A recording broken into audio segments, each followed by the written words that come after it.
Principe. Et depuis le Moyen-Âge, les femmes sont vraiment plus importantes que les hommes. Donc c'est moi qui vais manager, qui vais vous dire, qui vais donner le signal de s'asseoir. D'accord. Asseyons-nous. Allez, je m'assois. Asseyons-nous.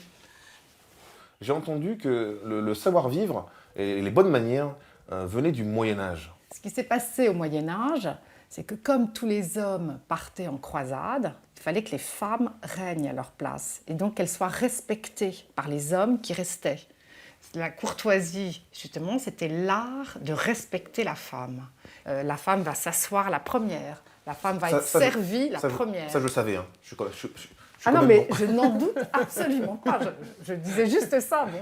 Moi, je ne suis pas un spécialiste, hein, je ne vous le cache pas. Le couteau de droite, la fourchette de gauche. Alors, ici, la table est dressée. Simplement, il y a une petite erreur. Les fourchettes ne se mettent jamais de ce côté-là. Ah, d'accord. En France, la fourchette a toujours la pointe en avant et côté table. Pourquoi ? Parce que d'habitude, il y a les armoiries des familles qui sont gravées sur ce côté-là de la fourchette. Il fallait le présenter à... Et c'est pour cela qu'on met toujours la fourchette avec les pointes en avant sur la table. Les verres sont à peu près bien mis, c'est-à-dire que le verre à eau est vraiment à gauche. Verre à vin rouge juste à côté, c'est-à-dire qu'on voit qu'il est un petit peu plus petit. Verre à vin blanc.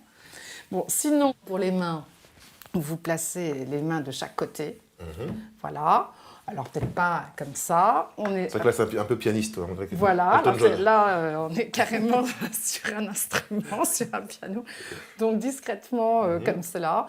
Et alors, vous, les hommes, vous restez comme ça. C'est-à-dire les coudes un peu au corps. Pour nous, les femmes, on a quand même un avantage. C'est qu'on a le droit, alors pas tout de suite, de mettre délicatement et joliment les mains au-dessus de l'assiette. C'est-à-dire que les femmes ont le droit de mettre les coudes sur la table pour montrer leur bague, parce que ça montrait le rang social, si vous voulez, du mari, quand on avait une grosse bague, choses comme ça. Et alors, je vois, il y a une bouteille de champagne. Alors, bon, j'imagine que ça va c'est pour la flûte. Oui. Mais comment on sert le champagne Quand vous servez le champagne, vous tenez toujours la bouteille par le goulot. C'est-à-dire que c'est l'homme, évidemment, qui tient une bouteille. En France, une femme ne tient jamais une bouteille, que ce soit du vin, du champagne, même de l'eau. Pour tenir une bouteille de champagne, vous la tenez toujours par le col, ce qu'on appelle le col. Parce que la bouteille de champagne doit être servie fraîche. Voyez ? Donc vous ouvrez le bouchon et vous la servez, et vous servez comme ça. Ça, c'est élégant. Et une canette de bière comme ça? Alors, la canette de bière, vous la gardez dans votre petite jerrycan. Dans votre canette, je trouve ça plutôt pas mal.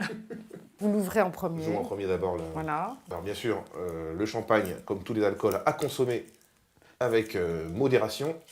Bonne idée. Voilà. Et donc moi, j'approche mon verre. Voilà, et vous la tenez comme ça. C'est pas facile au départ, parce que je pense que c'est assez lourd. Merci, Madame de Tilly.